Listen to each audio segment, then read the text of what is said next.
For as long as rail travel has existed in Britain, the railways have been intrinsically linked to one place in particular, the seaside. Countless seaside towns in Britain can trace their history back to the arrival of the railways, as with them came freight for cargo ships, boat trains for passenger ferries, and tourists wanting a nice trip to the beach. Weymouth was one such town to benefit from this rise in prosperity, but while a station some distance from the seafront was adequate, what if the trains could run all the way through the town itself, along public roads, right up to the Weymouth Quay, to pick up and set down both cargo and passengers for ships in the port? Well, back in 1865, that idea was realised, and here is the result. Welcome, folks, to the curious story of the Weymouth Harbour Tramway.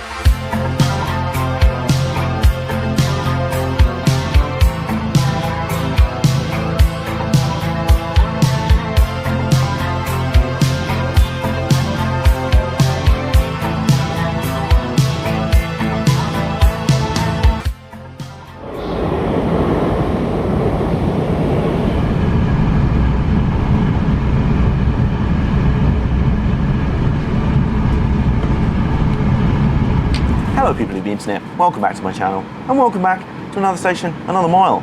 It's a very gloomy, drizzly, rainy, wet, grey morning here in the UK, as it basically has been for all of 2020 so far. I actually chose today to film this particular episode because it was the one with the best weather forecast. It was going to be dry, overcast, pretty good. And when I woke up this morning, the forecast had changed to heavy rain and high winds almost all day. The weather in this country has been so terrible. Oh my god. Top tip, just don't film anything outside in the UK in the first 2 and a bit months of the year. Just don't. Just don't bother. Anyway, to hell with the weather. That's not going to stop us today. This is important. We have to do this. And in a way it kind of is important, because the subject of today's video is British railway history throws up oddities like today's topic from time to time that you're kind of amazed even exist. Maybe you didn't know they existed. You're amazed that it was ever built to begin with. It's genius, and it's a tale with a very sad ending on the horizon. But it's one I want to tell. And this, folks, is the story of a little stretch of line. Only about a mile and a half at max. But it's one of the most fascinating in the whole of the UK. Today, folks, we're going to have a look at the Weymouth Harbour Tramway. But not yet, because I have to finish my tea.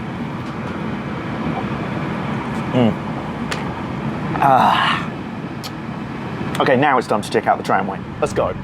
Whilst I finish my tea, now seems like a good time to give you a little overview of this funky little line. So let's deploy the whiteboard to show you what I'm talking about. The railways first arrived in Weymouth in 1857, as the London and South Western Railway and the Great Western Railways both made it to the town.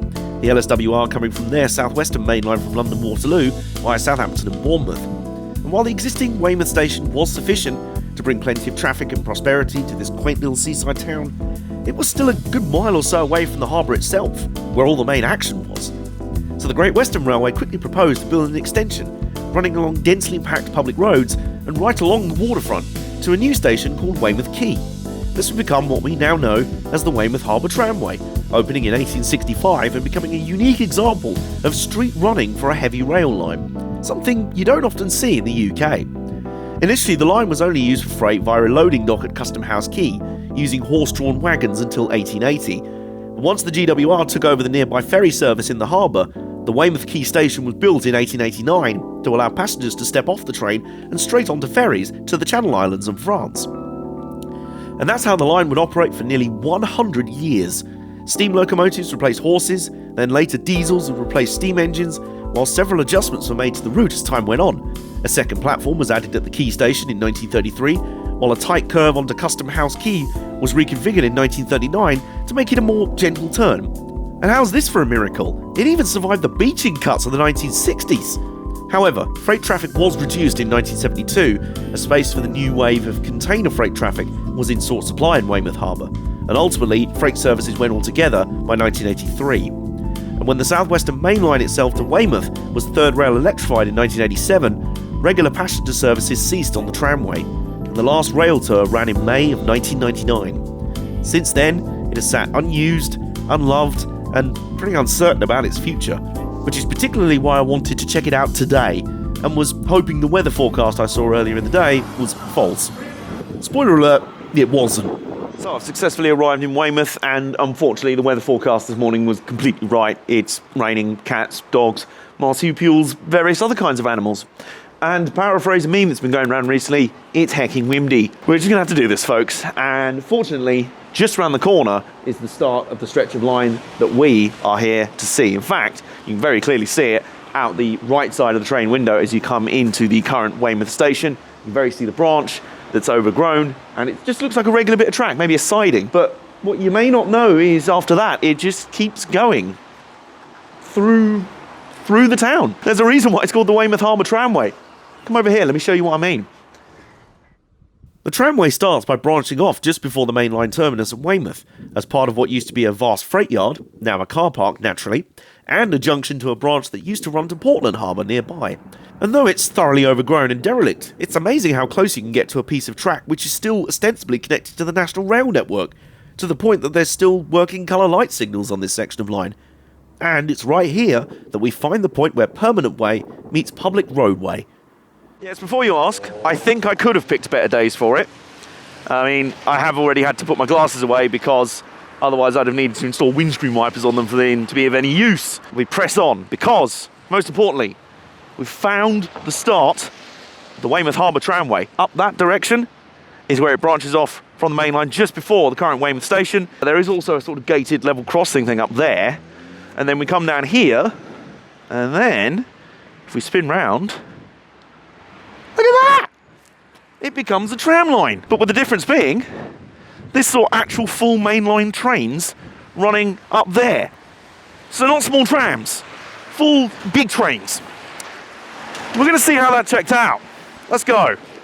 The line runs dead straight down Commercial Road, past a bus depot on the left, then the marina on the right, before reaching the Custom House Quay and the gentle curve of track round into Weymouth Harbour itself. And at this point you might be wondering how on earth big mainline trains manage to navigate down these relatively small streets without hitting any buildings, pedestrians or parked cars. The answer? Simple. Very carefully. Okay, so we've successfully navigated the first part of the Weymouth Harbour Tramway along Commercial Road, which runs kind of behind me and to that side, and we're now in Weymouth Marina. And the line used to continue following the route of Commercial Road directly, because it literally runs straight down the middle of it for the first part, and it used to continue around the corner there, but it was quite a sharp curve. It's a little bit like if you build a modern railway layout and you build one of the curves a bit too tight. Some of your trains can go around it, others kind of fall off because it's a bit too much of a tight curve. I haven't read of any stories of trains actually falling over because that corner was too tight. But either way, in 1938, the Great Western Railway built this, which was kind of a gentler curve around this pedestrianised section of infield quayside. So it was a gentler curve. And because this is not in the middle of a road, I can sort of walk down the middle of the track and give you a sort of demonstration-ish, as best as I can, of how trains were operated on this thing. Because the key thing is, you've got to remember, this is a tram line, obviously, but it didn't have trams on it. This was full-size mainline trains. When it first started out, it was full-size coaches and pannier steam tank engine steam locomotives operating, and then from the 70s onwards, it was Class 33 diesels. You've seen a few Class 33s in my videos already at the Spa Valley and the East Lancashire Railways. You've seen them diesels. They're not the biggest diesels around, but they're pretty big. They're chunky boys. And things get wilder when you realise that original 1880s era operational law was still in place right to the very end. So, amongst other things, the locomotives had to have a little sort of bell attached to the front of them, which could ring to warn, pedestrians to, get out of the way so you don't get run over by a train. And a guard, or the guard on the train, would get out and basically do what I'm doing. Walk down in front of the train, warning people that, there's a train coming, you might want to get out of the way. So just imagine me, as a guard with a flag, be like, yeah, you might want to get out of the way. There's kind of a train behind me. Well, we're at the Marina now, so we're about to turn the corner and head round to the harbour itself. Oh, and if you did make the mistake of parking your car across the tramway tracks, the guard and train crew would be well within their rights to just shove your car out of the way. I mean, given the Class 33 diesel weighs upwards of 73 tonnes, it could easily just barge any parked cars out of the way on its own, but think of all the damage that might cause. Might chip the paint on the loco. Anyway, Round the curve brings us to the town bridge, and another clue to the tramway's past. Okay, we have now reached the Weymouth Town Bridge, and I give good news. It stopped raining, is what I would have said if it hadn't just started raining again when I pressed the record button. We are at the Weymouth Town Bridge. You can see it behind me. There it is. And as you can see behind me, there's kind of two arches where, one this side now, as demonstrated by a car coming through now, thank you, is now where the current road runs, and the other bar is a parking bay or something maybe. When the town bridge was rebuilt in 1930, the tramway was originally routed through that arch furthest away, which is now the parking space, whatever it is. But when the curve was reconfigured back round at the Mariner, it was rerouted through this one. And you can still see it running straight through here. But anyway, we've still got a bit more to go because the Weymouth Key Station is further up that way. So let's keep going. Past the town bridge, we're into Weymouth Harbour itself. The old freight loading dock can still be seen in this section, along with a passing loop enabling trains to go round the freight dock if something was in the way. And then a little further on, we reach the end of the line, Weymouth Key Station, where unfortunately, the colourful past of the Weymouth Harbour Tramway is confronted by the grim realities of the present and a potentially very sad future. And so after a relatively short walk down Custom House Quay, we arrive at the end of the Weymouth Harbour Tramway in kind of more ways than one, because just up there is where the line used to terminate, at Weymouth Key Station and the ferry terminal that accompanied it.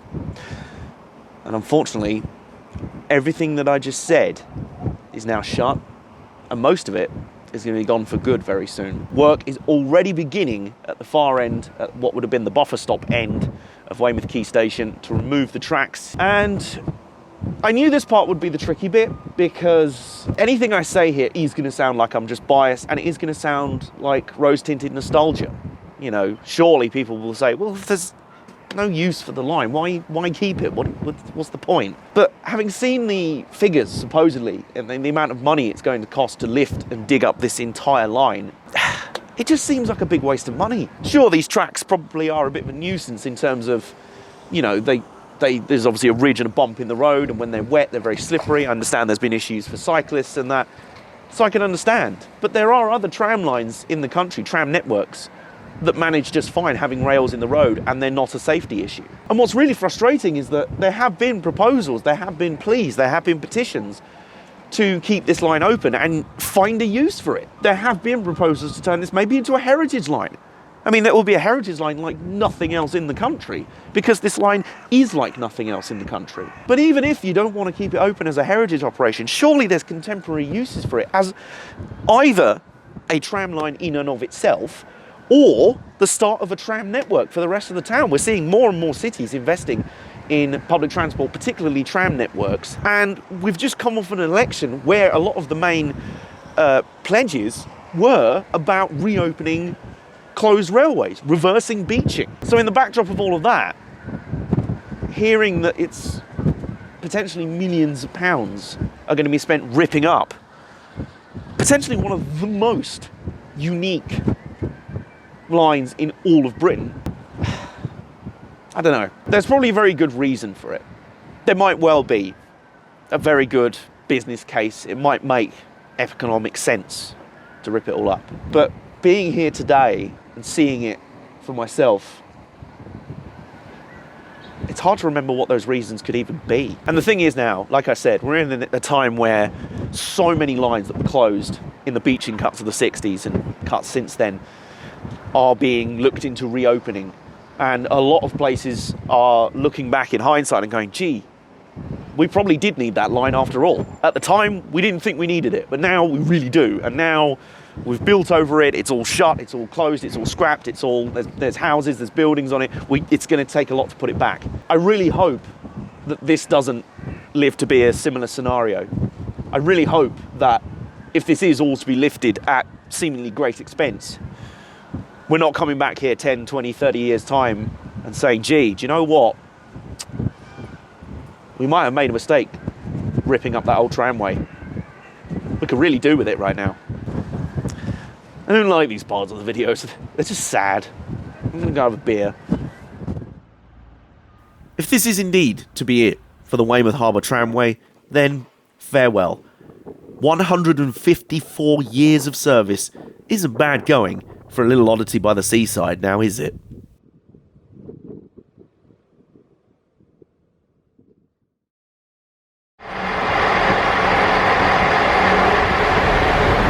Of this 5-coach train. I'll also be on the platforms at every station stop and walking throughout the journey.